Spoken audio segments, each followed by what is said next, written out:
स्वतःचं घर व्हावं असं प्रत्येकाची इच्छा असते, मग घर लहान असो की मोठं. पुढील हे 3 उपाय मोठ्या श्रद्धेने आणि मनोभावे करा. तुमची इच्छा 4 महिन्याच्या आत नक्कीच पूर्ण होईल. सगळ्यात पहिली सेवा, गुरुचरित्र पारायणाचं वाचन 7 दिवसात तुम्हाला पूर्ण करायचं आहे. प्रत्येक महिन्याला 1 पारायण आणि अशा पद्धतीने 4 महिन्याला 4 पारायणं पूर्ण करावीत. दुसरी महत्त्वाची प्रभावी सेवा म्हणजे व्यंकटेश स्तोत्राचं वाचन.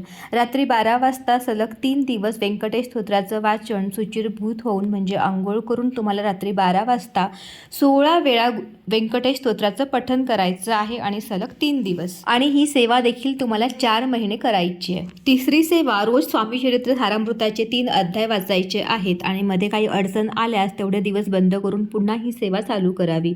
या सगळ्या सेवा चालू करण्यापूर्वी पहिल्या दिवशी स्वामी समर्थ महाराजांच्या फोटोसमोर बसून हातामध्ये पाणी, फुलं, गंध, अक्षता घेऊन संकल्प करावा. श्री स्वामी समर्थ.